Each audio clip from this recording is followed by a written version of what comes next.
Hello everyone, आज है 18 फरवरी और आज इस वीडियो में हम बात करेंगे पतंजलि फूड्स के बारे में। देखिए 918 रुपए का शेयर है और लगातार यहां पर गिरावट हमें बनती हुई नजर आ रही है। अदानी में जब से गिरावट देखी ये भी एकदम से टूटना शुरू हो चुका है। हालांकि इसके पीछे भी काफी इंटरेस्टिंग कहानी है। पतंजलि फूड्स जो है वो पहले रुचि सोया के नाम से जानी जाती थी। ये कंपनी रुचि सोया कंपनी बर्बाद हो चुकी थी। एनसीएलटी से बाबा रामदेव ने इसको खरीदा।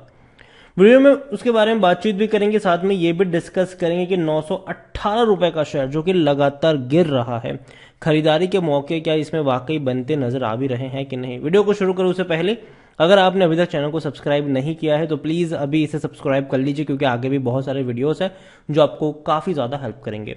तो 918 रुपए का शेयर है पतंजलि फूड्स का।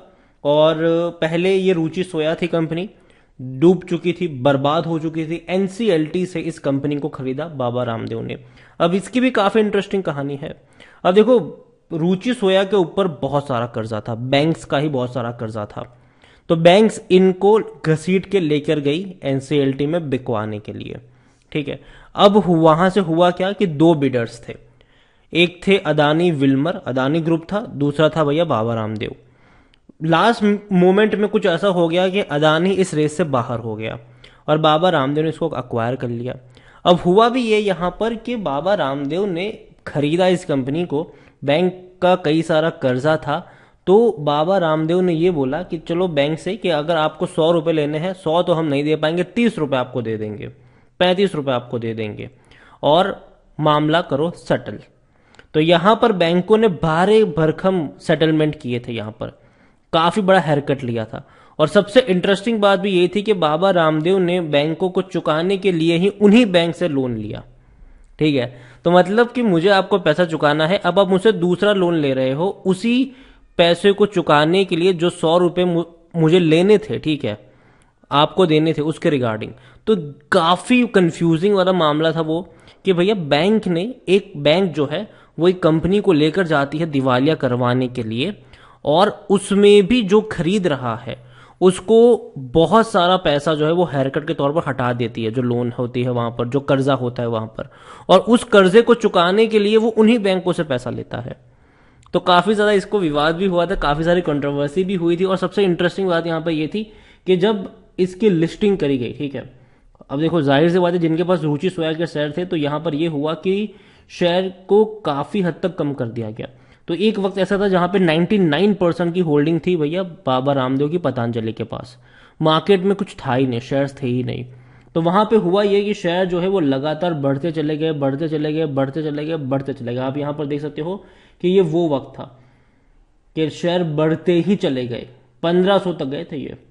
बाद में टूटना शुरू हुआ, फिर वापस तेजी बनी, फिर टूटना शुरू हुआ, फिर वापस तेजी बनी, फिर टूट रहा है अभी। तो काफी बड़ा कांड यहां पर भी हो चुका है हमें। और यहां पर देखिए तो लार्ज कैप शेयर है, 34,000 करोड़ से भी ज्यादा का इसका मार्केट कैप है। पतंजलि की ये वेबसाइट है, पहली चीज तो ये वेबसाइट जो है वो सिक्योर्ड नहीं है, ठीक है। तो अगर पहली चीज कि भैया वेबसाइट को थोड़ी सी सही कर लो यार, एटलीस्ट सिक्योर कर लो।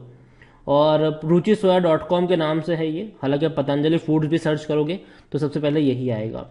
तो यहां पर इनकी वेबसाइट्स भी देखें तो कुछ खास उतनी अट्रैक्टिव नहीं है, बहुत ही नॉर्मल सी वेबसाइट इन्होंने बनाई हुई है। हालांकि कंपनी का जो मेन बिजनेस है वो किसका है? ऑयल। ऑयल का मेन बिजनेस है इनका। और यहां पर कंपटीटर इनके कौन है ऑयल्स में? तो भारत का सबसे बड़ा कंपटीटर ऑयल का जो सबसे बड़ा मार्केट शेयर रखता है वो है अदानी विल्मर। अदानी विल्मर इनका सबसे बड़ा कंपटीटर है। उसके अलावा दूसरा कंपटीटर इनका है मैरिको। ठीक है, हालांकि ये सेकंड नंबर पर आते हैं, उसके बाद मैरिको वगैरह आते हैं।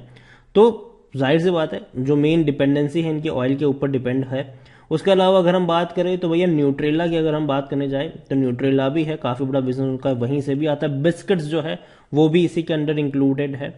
तो देखा जाए तो ये सब कुछ इसी के अंदर इंक्लूड किया गया है, आटा से लेकर सब कुछ यहाँ पर है। ठीक है, सारी चीजें नहीं है। अगेन मैं कह दूं, पतंजलि फूड्स में और पतंजलि लिमिटेड दोनों अलग है यहां पर। तो ये ना माना जाए कि पतंजलि की जितनी भी प्रोडक्ट है, आप पतंजलि के इसी शोरूम में जाओ, जितनी भी प्रोडक्ट है वो सभी इसी के अंदर आती है। जी नहीं, पतंजलि फूड्स में क्या आता है? तो ऑयल आता है, आटा आता है, बिस्किट्स आता है, सोयाबीन आता है, हनी आता है यहां पर। बाकी जो है वो पतंजलि की पूरी अलग है, पूरी पेडिग्री वो अलग है यहां पर। तो पतंजलि फूड्स अगर आप देखो तो गिरावट यहाँ पर भी देखने को मिल रही है हमें, क्योंकि कर्जा तो इनके ऊपर भी था, लेकिन इन्होंने काफ़ी स्मार्ट प्ले किया। इन्होंने क्या किया कि एफपीओ लेकर आ गए थे ये, और एफपीओ में इन्होंने कई सारी होल्डिंग बेची। अभी 80.82% की होल्डिंग है किनके पास? प्रमोटर के पास। प्रमोटर की पहले होल्डिंग बहुत ज़्यादा हुआ करती थी, 99% थी इनकी। बाद में एफपीओ लेकर आए, होल्डिंग को कम किया इन्होंने। अभी 80.82% की होल्डिंग है। बड़े बड़े फंड हाउस के पास भी थोड़ी घनी होल्डिंग है ज़रूर, 0.88%, लेकिन हाँ अभी भी ये ज़्यादा होल्डिंग है इनकी, ये कम होनी चाहिए। सेबी का रूल जो कहता है 75% कम होना चाहिए। आने वाले दौर में शायद हो सकता है कि और एफपीओ लेकर आए, ये चांसेस है इसके। पतंजलि फूड्स अगर हम देखें तो इनके लास्ट क्वार्टर के रिजल्ट्स अच्छे थे। 270 करोड़ का इनका प्रॉफिट हुआ था और रेवेन्यू था 7,926 करोड़ का। लेकिन प्रॉफिट वाइज अच्छे थे, रेवेन्यू वाइज नहीं, क्योंकि इससे पहले के क्वार्टर जो सितंबर था उसमें इनका रेवेन्यू 8,500 करोड़ का था, तो उसके मुकाबले इनका तकरीबन 7% रेवेन्यू कम हुआ था। लेकिन प्रॉफिट अच्छा हुआ था, 212 करोड़ के मुकाबले 270 करोड़ का प्रॉफिट हुआ था, जो कि अच्छी बात है यहाँ पर। पतंजलि फूड्स को लेकर अगर हम देखें तो पतंजलि फूड्स में according to money control user 17% लोग कह रहे हैं कि बेचो, 83% लोग कह रहे हैं खरीदारी करो। कंपनी के रेवेन्यू में डेफिनेटली बहुत बड़ी तेजी आई जब से बाबा रामदेव ने इसको संभाला है। पहले रेवेन्यू 11,000 करोड़ थे, अभी 24,000 करोड़ हो चुके हैं। जहां तक प्रॉफिट की बात करें तो प्रॉफिट भी बढ़ोतरी जरूर हुई, पहले लॉस थे, बड़े लॉस थे। और ये जो 2020 में आपको ज्यादा देखने को मिल रहा है, ये वन टाइम था जब इसको अक्वायर किया गया था। बाद में अभी आप देखो तो 680 करोड़ 800 करोड़ के आसपास के इनके प्रॉफिट्स देखने को मिल रहे हैं। पतंजलि फूड्स को लेकर अगर हम देखें तो पतंजलि फूड्स में इनकी जो पी रेशियो 42 का है, थोड़ा सा महंगा जरूर है। सेक्टर पी 47 का है और 100% एनालिस्ट कहते हैं खरीदारी को। देखो मेरी इस प्राइस पे खरीदारी की रिकमेंडेशन नहीं है, मैंने पहले भी कहा था। और अभी अगर आप देखो तो ये लगातार डाउनवर्ड ट्रेजेक्टरी दिखा रहा है, नीचे की तरफ आ रहा है। अगर आप इसका ग्राफ देखोगे तो नीचे की तरफ आ रहा है। इसी साल का अगर हम बात करें तो ये लगातार गिर रहा है और अभी भी कहीं पर एक डिसाइसिव ग्रोथ नहीं आया। देखो अदानी में जैसे गिरावट आई थी, ये भी टूट गया एक ही झटके में, और अभी ये उसी के आसपास है। कहीं पर भी ये उसने बाउंस बैक करने की कोशिश नहीं करी है। और आने वाला जो दौर है वो मार्केट के साथ थोड़ा सा ओवर वैल्यूड है, और खासकर पतंजलि फूड्स में लगता है कि हाँ थोड़ा सा ओवर वैल्यूड ये जरूर है। और यही कहूंगा आपसे कि थोड़ा सा वेट कर लीजिए यहाँ पर खरीदारी करने को लेकर, क्योंकि अगर मैं इनके कंपटीटर्स को देखता हूँ, चाहे मैरिको की बात करें, चाहे डाबर की बात करें, चाहे हम अदानी विल्मर की बात करें, तो ये भैया 400-500 में ट्रेड होने वाले शेयर है। ये काफ़ी ज़्यादा प्राइस पर ट्रेड हो रहा है।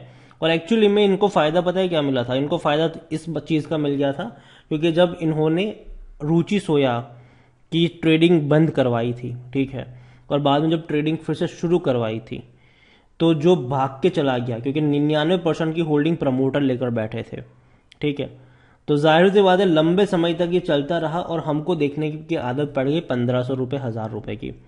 तो अभी भी हम उसी के आसपास है। बीच में ये टूटा जरूर था, आप देखिए 465 तक गया था ये, उसके बाद टूटकर वापस तेजी पकड़ ली। वापस जब ये लोग अपना एफपीओ लेकर आ रहे थे ना, एफपीओ लेकर, तो वापस ये गिर रहा था। और इवन इनका जो एफपीओ था उसको भी अच्छा खासा रिस्पॉन्स नहीं मिला था अच्छा खासा रिस्पॉन्स। उसको लेकर भी काफ़ी सारी कंट्रोवर्सी हुई थी और मैंने तब वीडियोस भी बनाए थे। लेकिन बाद में दोबारा तेजी पकड़ ली इसने, दोबारा 1,500 पे गया और अभी वापस आ रहा है। देखो जो भी शेयर्स ओवर वैल्यूड है और जिस तरीके से बाकी चीज़ें होती हुई नज़र आई है, मुझे लगता है कि शायद थोड़ा सा और करेक्शन यहाँ पर बनता है। मुझे लगता है कि आने वाले दौर में जो पतंजलि फूड्स का जो एक्चुअल प्राइस होना चाहिए वो 800 रुपये के आसपास यहाँ से मुझे लगता है कि जाता हुआ नजर आएगा। तो अभी तो मैं बाई नहीं करूंगा, लेकिन 800 रुपये के आसपास अगर ये जाएगा तो वहां पर एक बार के लिए सोच सकते हैं। तो अभी के लिए पतंजलि फूड्स अवॉइड करिए, जल्दबाजी मत करिएगा। यहाँ पर मार्केट और बड़े करेक्शन आपको दिखाएगा आने वाले दौर में, और ऐसे में जो कंपनियां बहुत ज़्यादा प्राइस पे पहुंच चुकी है स्पेसिफिकली वहां पर आपको मेजर करेक्शन देखने को मिल सकते हैं, और पतंजलि उनमें से एक है। 800-700 रुपये का लेवल मुझे लगता है कि वो एक डिसाइडिंग फैक्टर होगा। मौके अगर बनेंगे भी बाएंगे तो वहां पर बन सकते हैं। बाकी मर्जी आपके। वीडियो को यहीं पे एंड करूंगा। पसंद आए हो तो लाइक कर, शेयर कर, चैनल अगर आप पहली बार हैं तो प्लीज़ सब्सक्राइब कर। पतंजलि फूड्स के बारे में आप क्या सोचते हैं वो भी आप मुझे कमेंट में लिखकर बता सकते हैं। Thank you.